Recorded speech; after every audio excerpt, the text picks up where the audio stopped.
Welcome to the Wisdom of Jacob's Ladder. I'm your host, Jacob Cooper, best-selling author of Life After Breath and the Wisdom of Jacob's Ladder. For those of you who are new to my channel, we love having you on.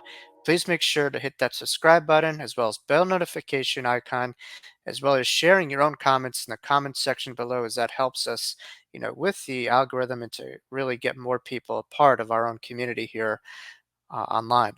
So today's guest is Connie Fusella. Connie is an evidential medium with the organization that I'm affiliated with called the Forever Family Foundation. And Connie has had a profound journey. She's a near-death experiencer 3 times. She's also had a lot of past life memories and spiritual transformative experiences. So you're in for a real treat on a mystical journey here, with Connie, and I know you're going to enjoy our dialogue here today. So without further ado, we bring on Connie Fusella on the Wisdom of Jacob's Ladder podcast. Connie Fusella, thank you so much for being here as my honored guest on the Wisdom of Jacob's Ladder. My pleasure. Thank you so much for having me.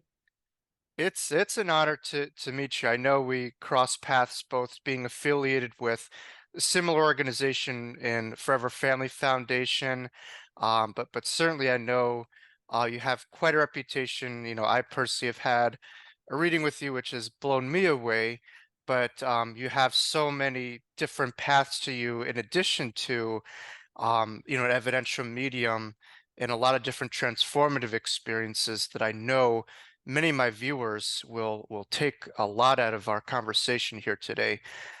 So tell me, like, how did you know, or where did it begin that you had this profound connection this lifetime to the spiritual realm? Like, where did that all kind of come together?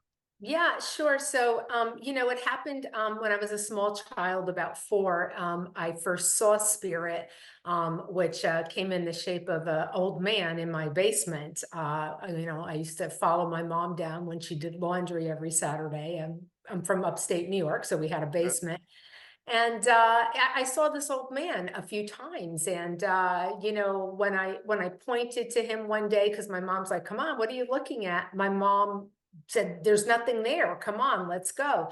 So, as a small child, I was very confused. I didn't know, did I see a shadow? Was this a secret I shouldn't talk about? So I never said anything to anybody. I saw him, a few times, and then shortly after that I started hearing spirit, and I had a little stuffed animal. Most kids have like a beloved toy or stuffed animal. So I had a little lion cub that I named Leah, and she was my best friend. And then all of a sudden, I started hearing, and I was thinking it was my stuffed animal, who I was very comfortable and felt safe and secure with, that I was hearing Leah, talk to me, like mind to mind. And so this went on for a bit, really until I started school. We hear that a lot with kids seeing and hearing or experience spirit. And then once their analytical minds take over, right, then that part of our brain sort of shuts down a little bit. And that's what happened to me. So I wasn't hearing or seeing, but I was knowing. So I kind of went through all through high school as pretty much a straight A student. I never studied, and could read, big books. I was an avid reader. I would go to the library and get like 13, 14 books every week, and I'd read big novels like this in, half an hour, an hour. I won all the spelling bees. I was just that type of kid, right? And again, didn't think anything of it. Just thought, I was naturally smart. And then kind of, fast forward as I got into my teens and early 20s, I would have premonitions or pass people, in the mall, and have like a vision fly in front of my face. And I asked a few times that verified the vision somehow pertained to these people. But again, I didn't think anything of it, Jacob, because I didn't come from a family that talked about psychic abilities or never heard of a medium. So, I was brought up, my dad, came over from Italy as an immigrant. And so I was brought up Catholic. I went to Catholic school. Nobody talked about these things, right? So really it was kind of, in my early 20s that I think, spirit was kind of, come on, Connie, you need to wake up, we're trying to get your attention. And that really for me came in the form of three near-death experiences.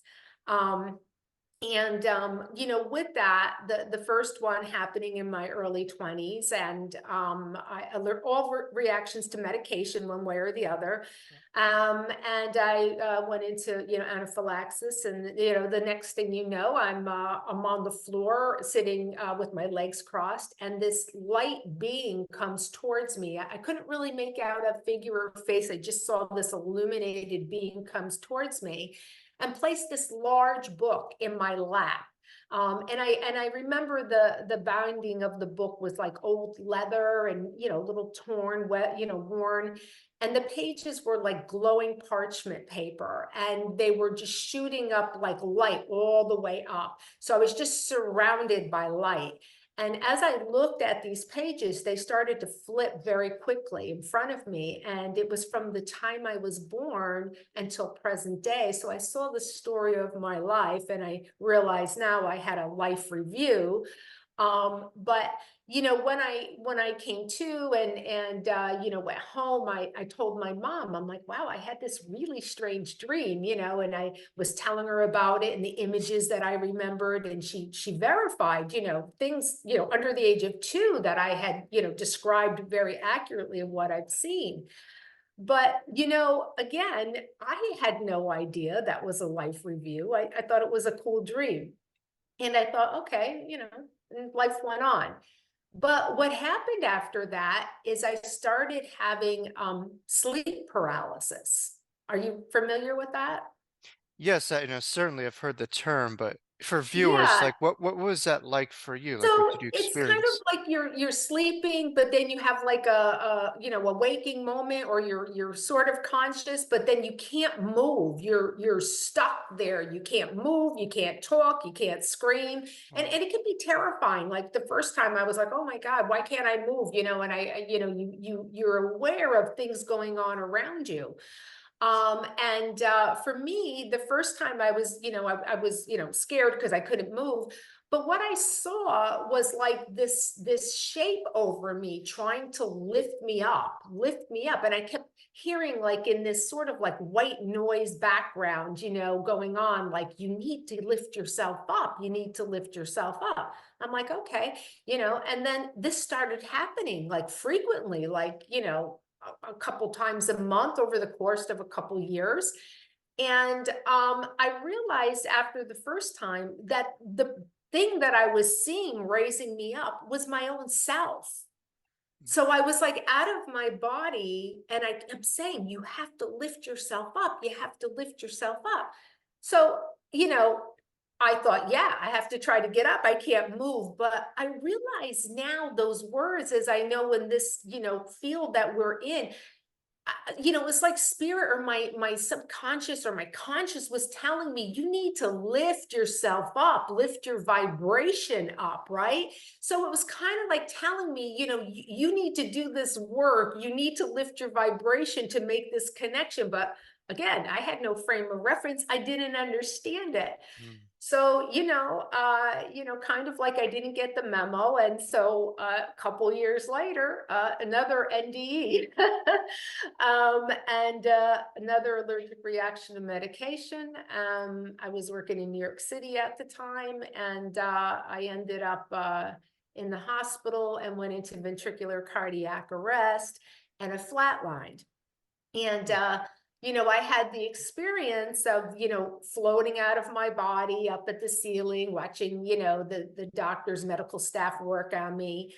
And then the next thing you know, I'm in that tunnel, that people talk about, on my back, feet first. And to me, I would describe it as if you've ever had a closed MRI. That's kind of like the shape or the size of it that has, felt to me.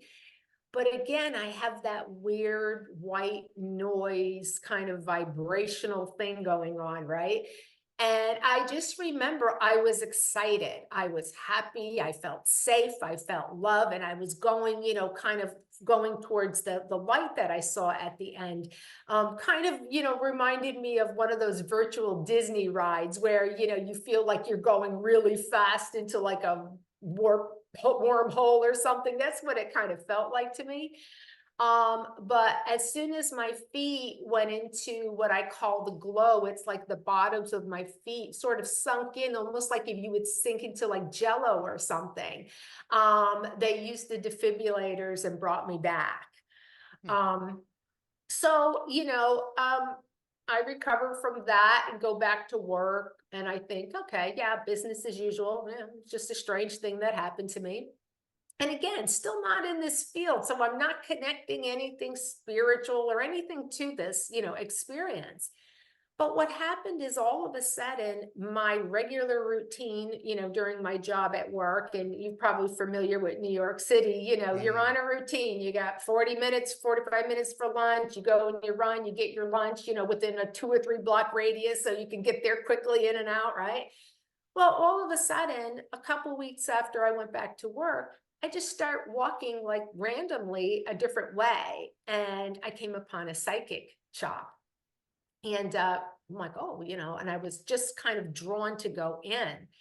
And I asked the guy at the front desk, what goes on here? What is this? And he's like, oh, people predict their future and tell you about your life. And I'm like, oh yeah, so I signed up for a reading. And then I was hooked. It was like something really resonated with this type of work. I don't know, it's just that feeling you're pulled to it. Your soul knows, right? And I'm there and I start getting readings, a couple times a month. And honestly, probably nothing worth, remembering. I don't know how credible these people are, but I knew that there was something in there that, that I was attracted to. So in 1991, I bought my first deck of tarot cards from there. Wow. And the interesting thing about that is, like I said, kind of like a photographic memory, sail through school, grasp things very easily. And I get this deck of cards with that little pamphlet. This card means this card means this. And I can't do anything with it. Nothing resonates, nothing is retaining, and it doesn't feel right to me. So I get frustrated, and they sort of, got buried in the bottom of an old jewelry box that I kept in the bottom of a closet. And they stayed there for about 10 years. And I always tell people during those 10 years, I had to do some self-work and get rid of some negative things that were going on in my life. And once I did that 10 years later, my third NDE happened. And this was the after effect of surgery medication. And next thing you know, I'm in what I believe, what would look like heaven to me, being raised Catholic. And I'm dancing with these small children, like toddler age, and I'm singing and I'm joyful and I'm happy. And I know I'm singing this lovely song in this lovely voice, but it's nothing that I learned here on the earth plane, right? It's just something that's angelic and so pure and lovely. And I'm dancing and singing, and then this man comes towards me, and he looks to me as what I would perceive Jesus to look like. And he says to me, "Do you like it here?" And I said, "Oh, I love it here. I just love it. I'm happy and I'm smiling, and And I look around and I say, but where are my children?" Because I had 2 small children at the time. I was a single mom raising 2 small children. And of course, I'm like, "Where are my children?" And he said, "Well, they're not here. It's not their time." I'm like, "Okay." So I continued to dance and sing, and I'm happy. And then he asked me again, "Are you happy here?" I'm like, "Oh yeah, I love it here." And then again, "But where are my children?" And he says, "It's not their time, and it's not your time either. You have yet to become who you were meant to be." And with that, I wake up. So again, mind you, I have no idea what that means, right? But shortly after that, an opportunity came for me to read those tarot cards at some sort of psychic fair. And I always joke because the person that contacted me, I must have somehow connected with her, and I was probably number 78 on a list of people that she called and got desperate and wound it up with me. But you know what, Jacob, the strange thing is I immediately said yes. And after I said yes, it was like on a Thursday afternoon. The event was Saturday. Around Friday afternoon, reality set in. I did find those same deck of cards. I pulled them out and I started to get into a panic Mm, because it was like, what did I just do? I have never read these cards. I don't know what they mean. I don't know how to do it. Like, what mm, happened, you know? So my thought process was, is I will show up to this place and tell the lady, this is a bad idea. I'm sorry, but you know, so that's what I do. And she says, no, no, no, no, just sit over there. I'll make sure people don't come to you. I just need a body, you know, okay. So I sit there and 10 minutes later, a lady comes in and she wants a reading. So I take out those cards nervously. I have no idea what I'm doing. I just randomly start throwing them in a circle. I look down, there's all the space in the middle. I'm making all these sloppy piles, right? And I use all 76 cards without saying a word. mm. And so she looks at me and she said, are you going to say anything? And I was just like, oh my God, you know? And I looked down at the cards and it was like this electric shock, or like just like a zinger went through the top of my head, and I could feel it just go through my body. And I looked down at these cards and I started saying things. And I remember this lady was in her late 40s, maybe early 50s. And I remember telling her, oh, there's something about a family secret that just got revealed, and this came as a surprise, and I see a lawyer here, I see these legal papers, there's something about a trip overseas, and then I saw it had something to do, the whole situation, with somebody passing, and I saw a big sum of money, you know, coming to her, and I'm like, does this make any sense to you? And she shared with me that she just found out that she was adopted, and her Hmm, wow. biological father had just passed. He lived in Europe, and she received communication from a lawyer and legal papers, and she had to travel to Europe to collect a big inheritance. So I was like spot on what I said, and I continued to give more information through the reading. And she thanked me and said it was one of the best readings she ever had, and she left. And I went into the bathroom and threw up. Hmm, And that's how I started reading. wow. So that was a real long answer, I know. And you know, so I started doing this on the side in some networking events and here and there. And 10 years into it, I started hearing again, and I was hearing names. And then as I was doing readings, people were saying, these people are dead. Every time I brought a name, it was somebody that had passed. I'm like, what's going on? Hmm, And so then I started to do a little research, and I did some training with some real, what I believe, some of the best mediums in the industry. One being Janet Nohavik, who mhm, has passed, and I was in her advanced class for a while as well. John Holland, Tony Stockwell. So I took maybe a dozen classes, and a few years ago, I became certified with the Forever Family Foundation. So that's me. So yeah, I read for clients all over the world, and I love it. I love the helping and the healing.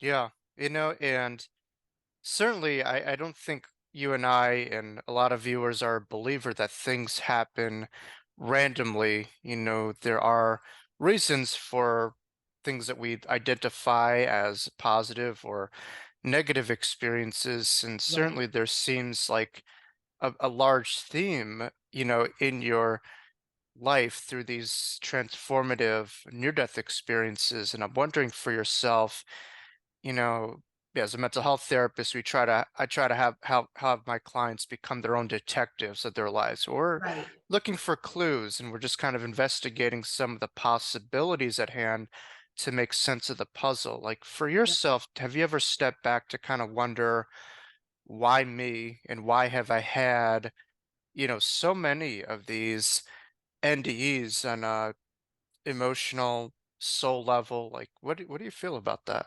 Yeah, it is interesting. And as I hear from other people that have near-death experiences, a lot of it is about the people that they met on the other side, their family members, things, that they were shown about, maybe the earth or future things and stuff like that. So I find it interesting that all three of my, near-death experiences were really about pushing me and kind of waking me up, to do this type of work. I thought that was pretty interesting, but, I feel that a lot of this has to do with past lives as Oh, well. wow. And so, as you know, I had a really revealing, past life regression session with you, and so and even through like astrology and charting, it's been found. I had a fascination, as a young child with Isis, the Egyptian, goddess, and I to the point where I thought I could fly. I've had the dreams about flying. It's this very strong connection.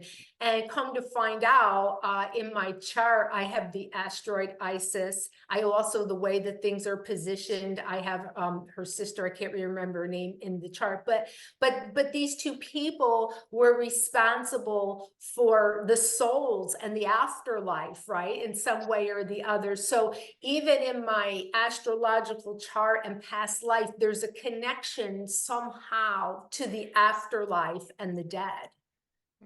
It, it's certainly fascinating, and a lot of your work is with that, where we're really proving that love doesn't die, and it's evidential that we go Right, on. So right. it's just fascinating. In a moment, I would certainly love, to hear more about beyond the regression that we did together, which, I think you had a lot of profound understanding from, to really delve into that, because that, subject fascinates many of my viewers.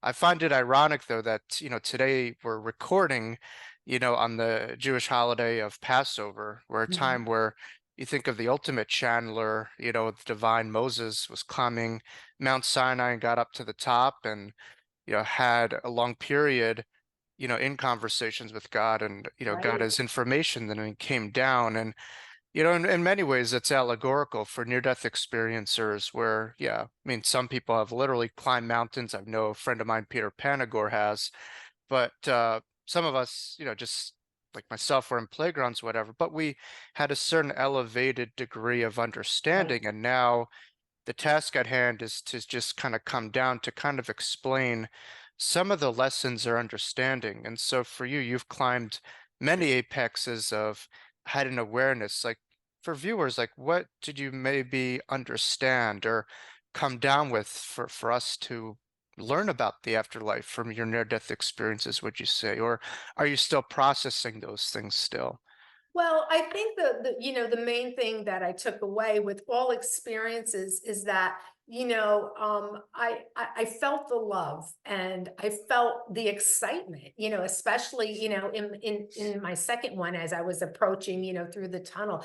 It was like there was a familiarity there. It was like I was excited to go home almost, right? Like someone that's been away for a long time and you're homesick. It was like that kind of feeling. So, and I know, in doing this work, like a lot of people are, they get frustrated, they've lost loved ones, and they say, oh, I can't make this connection. I don't feel them, but they're so far in their grief, right? And you know that we can't make those connections when our vibration is low. So I know like this work is all about based on love and raising our vibrations and making those connections, because that's all there is on the other side is love. So that's how we make that connection, is to be as, pure and as lightened as we possibly can. The things that I took away, and I have to say, having had that experience, and then losing both my parents, it made it easier. And I think about it, and I'm not saying this in any way to talk about one faith or the other, but I think about the way that I was raised, right, in the Catholic faith, and thinking, when I first lost my dad, thinking like, all right, he's up in heaven in the clouds dancing with the angels, right? And then all I have here are some pictures and some memories, and that's it. And while I'm happy for my dad that he's in a great place and happy and whole and healthy again and all that, but what does, maybe selfishly, but what does that do for me here left behind, right? I don't have anything of him. Mm. So now, with the spiritualist point of view and understanding that our loved ones never leave us, it made it easier because I now can feel his presence. I get the signs, and the same with my mom. So to me, it was such a powerful tool with that belief system and helping with my grief. And I think that's so true for so many others that are experiencing this. It's one thing to have your traditional grief counseling and sessions, which are great, but this is a different type of healing, right? It's kind of like you get tools to help you, but then you get the proof, right? And hand in hand, I feel like, they're very transformative. Mm. Well, it's amazing, and we talk about life after death, but if evidentially, there's a connection. And more importantly, like Laura Lynn Jackson discusses, that we all have the ability to connect on our own. And so if you feel Correct. that on a first-hand basis and you feel that connection, it's almost like you give yourself permission to have a life after their death, Correct. which Correct. is a profound juxtaposition for many people who are in acute grief and certainly suffering. So it is profound. I've seen it, being on retreats and being in the mental health field, and, Right. and grief counseling, just in terms of it, there's no immunization for grief. Grief is essential, but I've seen people who've been able to live in partnership with grief at a certain point when they have this Yeah. connection, this knowing that our loved one isn't under, the ground, or isn't a million miles away, but it is always right here, Right. around us at all times. And they have that, knowing instead of a faith or a doubt or, a belief. Absolutely. Absolutely. So, and going on the retreats, we see that trajectory of belief systems and just transformative outlooks towards our loved ones, really ascend for many, which is a beautiful thing to kind of sit back on. Now, you Right. mentioned past lives, which obviously right up my alley and a lot of my viewers, but um, I guess my question is twofold. A, what, did you experience through some of the like uh, most like, how do I say, most powerful past life memories? And B, I think there's a concept from completion we begin. Like, do you feel the life that you're living now was related to that, or maybe your NDEs were related to some of those past lives? Like, what could you kind of tell us about some of those past lives that you had recollection of and re-experienced? Yeah. So, in particular, the one that, the regression session that I had with you was, it's interesting. So I've been trying to write my book for, forever. And, but I was told, I received a download from my spirit team, and, I do want to talk about souls and stuff in the book, but I was told that you're going to find out more about yourself and who you really are as you go on this journey of writing the book, which I think maybe is why it's taking so long, because I'm still finding things out, right? One of the mysteries that I found out was having to do with the white noise and the lightning and the electricity in the air in my dreams, and that was all connected to my NDE experiences, right? So that was interesting. But when I had my session with you, I had seen myself as a young boy in Egypt. And it was so vivid. It was like watching a movie. I was really surprised on how clear and succinct everything, the information came to me. So it was just like kind of watching a movie in front of me. And I saw that I was a young boy at the time. I maybe been 7, 8 years old, and I was in Egypt, and I knew that my mom had been like some sort of handmaiden servant in, one of those pyramids that was a wealthy family or royalty or something like that. And somehow, she became impregnated by someone in the royal family. So I knew my dad was somewhere in this, palace, so to speak. So I saw myself trying to sneak into the palace. I could see the guards with that, was it Nubia, head on the armor. And the thing that I remember is coming into the palace, I snuck in and I saw this big, it looked like a bathing pool, a clear pool that you look in. But to the left, there was this big pillar, and on it was like this huge golden peacock. And I could see like the feathers were spread, and the detail in gold of the tiny little leaves and the eye, and it was just exquisite. And my attention kept going to this peacock. So I sneak into the palace. I don't remember seeing, didn't get to see my dad. I sneak back out. And then as I come out, like the sun is in my eyes, and it's this great big, like, orangey red sun. And it's like, so I see in my vision in the dream, the sun, and then they're bringing me to the peacock, and the sun and the peacock. I'm like, okay. So at that point, you told me to go a little further. And then as I got a little bit older, I was like, maybe 14 or so. My mom had passed. I was on my own, and I was kind of like, foraging for food and doing odds and ends to survive. And I'm walking through Egypt, just trying to survive. This is what really kind of freaked me out a little bit, is I came across like this, settlement or tribe or group of people. And as I'm walking towards it, I recognize this man coming towards me, this very old man. And I don't usually talk about guides and stuff like that, but my first guide, and it's funny, the connection that I have for you is Jacob, from the Bible. So I see him, and this kind of like freaks me out, because I'm like, how am I having a past life regression and my guide is here? So I'm a little trying to, okay.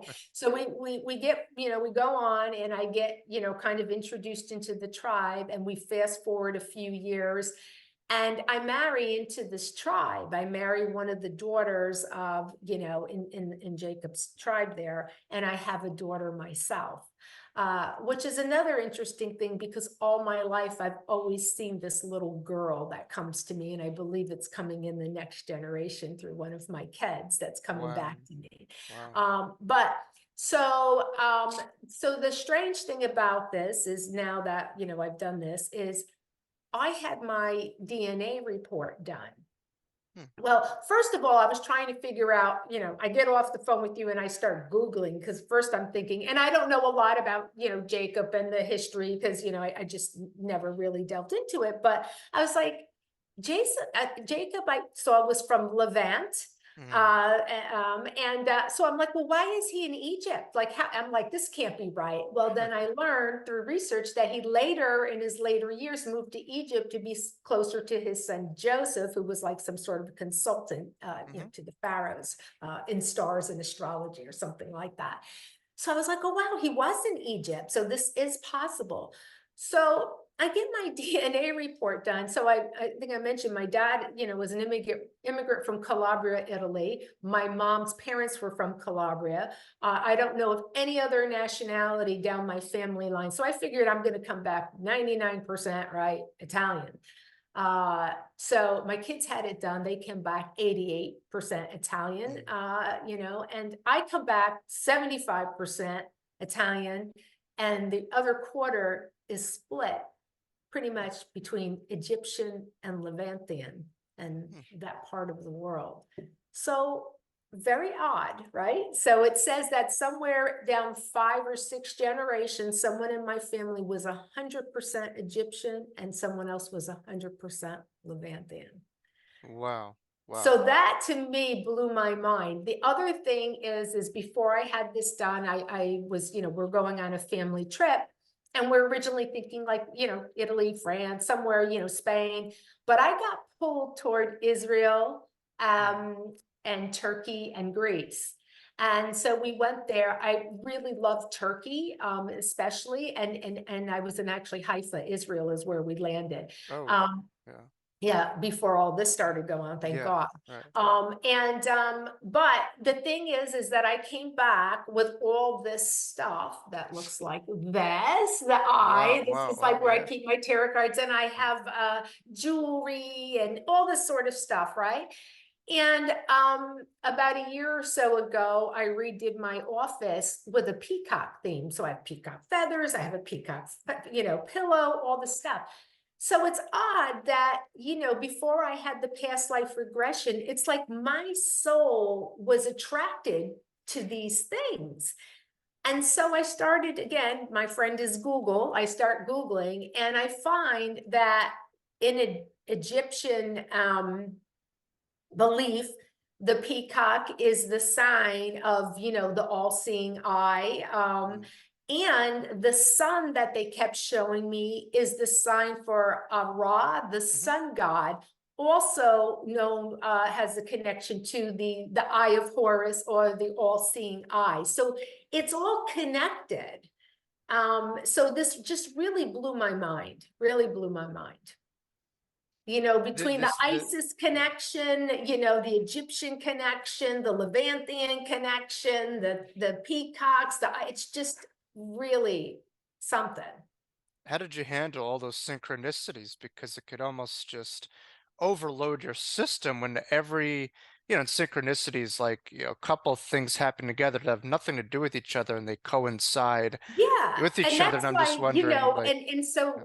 we try to, like I said, it's all about faith and trust and spirit. And but still, even knowing all of this, I had to like Google, because even in my mind, I'm like, what are the chances, right? This can't be right. And then I'm like, oh no, it can be right. So Right. it just is, it's mind-blowing. But then, I remember, Spirit saying, you're going to learn about yourself. And it's just so fascinating to me that, at this age, I'm finally, I would say in the last 3 years, really truly understanding who Mhm. I am and who I'm supposed to be. So it's really it's enlightening. And with that, I actually left my corporate job in January because this was so strong for me. It's like, kind of you just need to be doing this. You need to be convincing people that there is an afterlife. You need to be doing the healing and the hope and I need to be doing that and reach as many people as I can. So that's what I plan to do. Amazing. And two things. There's a lot of synchronicities now where I didn't even think of this, but we're having the pre-record on Passover, celebration, the Jewish Exodus from Egypt with the real first premier social justice, biggest social justice advocate in Moses, who took, Yeah, the Jewish people out of bondage, out of Pharaoh from Egypt. Uh, Also being a guest in the Wisdom Jacob's Ladder with that profound connection to Jacob and how Jacob. we connected. So there's a lot of divine strings, Yeah. having you, here as our honored guest here today. And it's very mystical and magical that you're here, having this, certainly this dialogue today. But, that's just something that certainly struck me. But for people who I encounter, a lot of people say, and it's a very common question, but they just want to know, like, how do I find myself? How do I connect? And I don't think it's a unit, we're multidimensional beings, so there's no unidimensional pathway to that. Right. Like, what's the reward that you found in your life? And also, like, what are some of the barriers or ways that people could break through and start to find a little bit of that pixie dust, a little bit more, so to speak, of themselves? Well, it's funny that you say that because that's actually the information that my guides gave me for my book that I'm writing, and it's about Is that right? souls and the category of souls and how we find our true purpose. But what I'm going to say is one, there's kind of two answers to it. One, let it happen organically, because I do believe in divine timing. And, like for me doing this work, boy, I wish I was doing this 10, 15 years ago, to the extent that I'm doing now, right? That I had wakened up sooner and, didn't lose those 10 years that I lost and all that. But there are other things that happen in people's lives, right? We have children to take care of, parents to take care of, work obligations, things happen, right? So what I'm going to say, there's two things. One, let it happen organically, but in addition to that, you have to be open. And even though your life could be, and you have to be in a place where, yeah, like I said, we all have responsibilities, but you've got to find a little bit of time, even if it's just 30 minutes a day, to sit in the quiet and quiet your mind and try to really go deep within yourself so you can be open to receiving messages and just, get rid of all the clutter, because that's when you're going to start to just become more aware. And that's hard for a lot of people. It's hard for me. I mean, I'm surprised I wasn't like diagnosed as ADD, because I am 100 miles an hour all the time. Even like when I do my groups, I'm like, blah, blah, blah, right? It's just the way that I am. But what I find is I listen to like upbeat music, or I go for a walk, or I ride my bike. That's how I quiet my mind. Meditation, I was so surprised with you that I went through that meditation, because my mind tends to go so fast, but I can do it. But for me, it works better where my mind is occupied, but in an upbeat way, right? For in nature, walking, good music, and, and then just kind of letting my mind go. So, I would say be open to it, but also let it happen organically. It's when we try to force things like, oh, I get the calls all the time. I keep asking for this sign and I haven't seen it, and it's like, just let it happen. And you know what? Maybe you're getting different signs that you're overlooking because you're so focused on this one impossible, well, I don't want to say impossible because nothing's impossible, but if you're asking for the purple elephant with pink spots that's wearing a tutu that's 5 feet tall, you might not get that right away. Not to say that you won't, because like I said, spirit is very clever, but don't overlook the other signs that are coming your way. Oh yeah. And yeah, I think it's like, look, in sports, for instance, if a quarterback is playing and they're just locking on that one receiver, they're not going to see the whole field, and Right. they're not going to be very effective. And so, and anything in life, you're so locked in anything, you're going to miss stuff. And I think we really have to be open, as you said. So I really do like that. The quieter we become, the more we could hear. And I think people need to focus on the journey Mhm. rather than the results all the time, because you can't Right. have the results without being present on the journey. You're not going to get anywhere without, you can't Yes. get from A to Z without going through, you know, the progressions. So, Right. uh, Yeah, I think the key is not to be hyper focused, and it's just like with spirit communication. If you've lost let's say you lost a young child, a son, and you're sitting there and you're trying to connect and you're trying to connect on your own, and you feel a woman and you feel this, and you're like, no, no, no. Well, maybe that was your mom or your grandma coming first, and then they would have brought your son through. But people tend, and it's the same thing when we do groups, or people like, no, no, no, no, no, because they're hyper focused, thinking I'm just going to communicate with this one person, right? But we don't control that. mhm, They control it. So just be open, because it may be somebody else that you connect with first that could open the door. So don't be frustrated, just be open to receive what comes to you. mhm. Yeah, and I think your trajectory is an excellent example of how people could certainly learn, from yourself. And I think a lot of it had to do with validation, self-esteem, and Right. just the capacity to identify this as a real thing. It's like when you're experiencing these things, that's one thing, and then you read in a book, you're like, oh yeah, that was vibrations, I was ascending. But like when you intellectualize it, it's a much different dichotomy than the Yes. experiential reality. So I think people being able to be open to information. But there's a teacher that a friend of mine, a teacher that I have, who I had having on my podcast, named Suzanne Giesemann, and she speaks about in her new book, The Awakened Way BS, which is, in our language, we have a different reference, but it stands for belief systems. Right. And she, in her book, she mentions a song, for instance, by Christina Perri called "I'm Only Human." And every time I play, she screams, "No, I'm not," you know, because and that's an example of just how programmed we are to just think that we're all this, whether that's Right. music, culture, religion, and whatever that is. And so your work is very evidential that we are not just that. And it allows people to kind of challenge some of their own belief systems too, when I'm Right. sure they have an incredible evidential reading with you.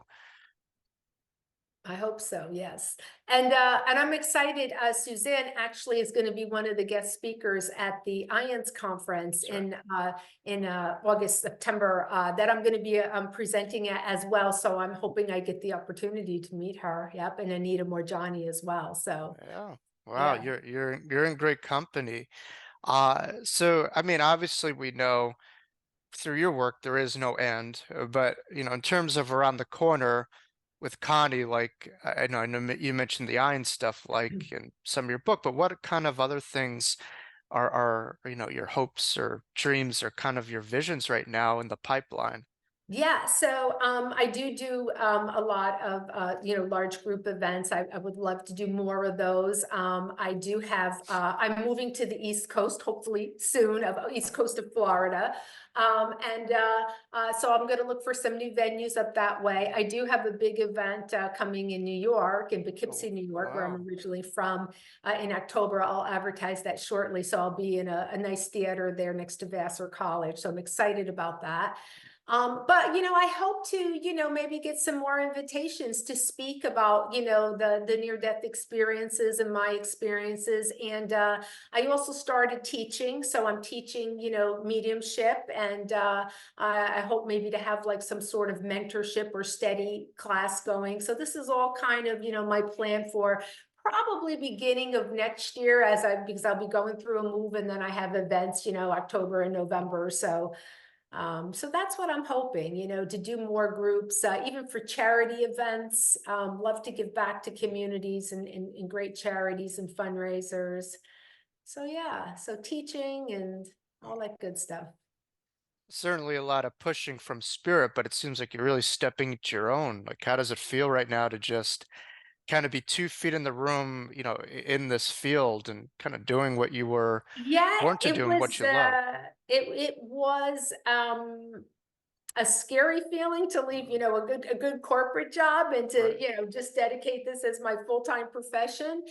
But boy, it was liberating, and I just I'm excited about it. I trust in spirit that this is what I'm supposed to do. So I know that good things are on the horizon. And I always believe that if you're a good person and you try to good things, to help others, that then you're on the right track. So Wow. I'm very fortunate and blessed, that I am in this position to be able to take this leap of faith and do it at this time in my life. And I had been getting some signs and asking, and so not like my 3 NDEs. I don't want to have to go through. Well, not that I would mind, as long as I do come back, because I'm not Right. quite ready yet. But it's like, okay, I hear you. I got it. Yeah. You're not a cat, in other words. Yeah. Right, right, Yeah. You know, it's interesting when I see a lot of people take a lot of leaps of faith like you are. It reminds me in a way of Siddhartha, you know, Buddha, where he had a life of material comfort and everything on that, you know, checkbox, but just wasn't providing happiness, joy, fulfillment, and there's something else. And I right, think there was a prophecy where he could have been a great ruler or just a great unifier, and he chose, you know, that spiritual path, and he left everything behind. I think he had a wife and a kid. I mean, now would be like a CPS call, but you know, that's another story. But he left kind of everything, and he just had this kind of, you know, homage to go within, and he went on a limb, and you know, just really was able to lean into who he really is and who he was born to be. And I think really to find that you need to take chance, you need to be vulnerable, you need to right. trust. And I think you're finding some of that in your path, it seems to. Yeah, and one of the words that you said really struck me is the unifier, because what I took away, especially when I do the Forever Family, conferences, their 3-day conferences. To me, the thing that stands out, besides the transformative, experience of people's, grief and being, a bit enlightened and a bit, lighter of heart when they leave, is the fact that you have people coming from all over the country, sometimes from all over the world, different religions, different backgrounds, different political views, right? And there's like about 60 people there, and they all unify and they all support each other. And you see in the end, like, they're broken out into like 3 different teams, colored teams, as you know, that they form their own like Facebook groups in the end. They're there for each other after the conference. They have people that have a common thread, a bond that they all share. And it's really, especially in these times in the world, to see that happen and people to put all of that aside and be able to come together in their grief, in their darkest moments, and to be there for each other is really, hopeful for me when I look at, humanity and what's Right. going on. It's like, this gives me great hope. And this is one of the reasons why I want to get out there as much and to bring this to the people, because it is a unifier. It's something that people all share grief, all have been through grief. And it's something I feel that they can put all of their differences aside and come together and still be there and support each other. So I think that's something that's really needed in the world. Yeah. I think grief and empathy has a universality to it that Yeah, goes and transcends, so much of our stuff that gets in the way. So yeah, I've certainly, being there for 2 times, have seen, that transformation and that tie at the end where everyone's together and people may come feeling like just broken pieces, and together they just feel they go right, from emptiness into wholeness to a degree, right. towards the end. So yeah, well, wonderful, Connie. Is there any last messages that you may have for viewers, and I mean, who are tuning in? I'm sure, I know you have shared so much with us today and have given a lot of your own macro and micro, references that I know will elevate a lot of the minds and hearts of viewers. But anything that, is else coming to your mind that feels like it needs to be said at this time? Just that, just for everyone to keep an open mind, and especially, like I said, with everything going on, when you get that feeling, when your gut feeling, Mhm. it's the way you should, lean into, trust your intuition. Everybody has it. And if you're thinking about doing this type of work, I truly believe in that saying, if it's your calling, it'll keep calling, right? Mhm. So the universe will send you signs. It may take a little bit, like me, to get it, but just be open and accept it, accept the love that's coming your way. And the other thing too is know that you deserve it as well. Know that you deserve the love that's coming your way. No, absolutely. Yeah, the more open we are, the more we could see. Absolutely. Speaking of which, my last 2 questions before we close this dialogue is this wonderful conversation. Is a colleague of mine came up to me recently and asked, what is the time frame that I should have before getting a reading, which I'm sure is a commonly asked question, but it's Yes, different when it's someone that personally coming up to you, putting on the spot. And I just said, I think everyone's different from my understanding. right. Some people say a year, some whatever, but you have certainly a lot more of a vantage point towards this. For viewers who might have lost loved ones, A, when would you say is the right time? And B, um, I highly recommend, contacting you, when that time is right. So what is the best way to find you and to connect to you when the timing is there? Sure. Yeah. So you're absolutely right. It's different from everybody. I also get the question, If somebody passed, does it take them one day? Does it take them 2 weeks? How long? So Yeah. for me, they can connect as soon as they passed. It could be minutes. That's just my, Right. my Yeah. experience. But for the client, it's when you're ready. And remember, I said this is all done at a high vibration. So you have to be at a point where you are ready to be able to accept the information and the communication. So you can't be so overwhelmed in your grief because your vibration will be so low, it might not make the best connection, right? So you've got to be in the place where you're ready to accept, and only you can know that. For some people, it's just a couple of weeks. Sometimes it's a month, sometimes it's a year. That's all going to be dependent on that person, but you have to be ready and open. If you're in the reading and you're, you can't stop crying and, you're just so overwhelmed with grief, you're not going to really hear or see or be able to accept the information that's coming to you. So you just have to know yourself and judge when you're ready to do that. As far as getting in touch with me, my website is www.meaningfulmessages.info. I can be reached at email at connie@meaningfulmessages.info. I'm on Instagram at psychic medium Connie Fusella, and I'm on Facebook under Meaningful Messages with Connie Fusella. You can text, you can call, you can, email, whatever works better for you. I have an international following, so I read in person, phone, Zoom, FaceTime. And if you have any, big groups you'd like me to do, I'm going to start putting a schedule together for next year. I'm happy to travel. So just give me a shout.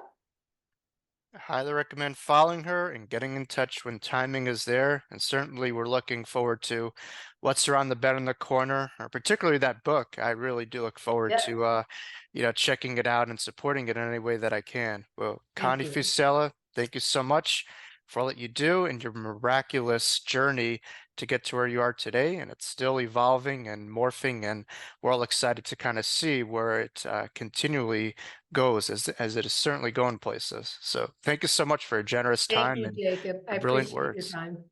Thank you. Well, thank you for tuning into our conversation here today.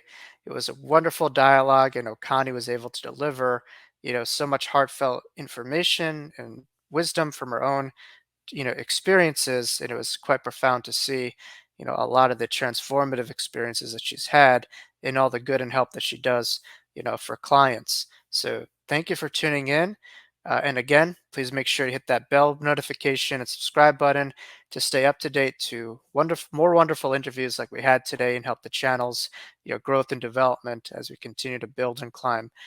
Thank you all. We'll see you here next week on the Wisdom of Jacob Slatter podcast.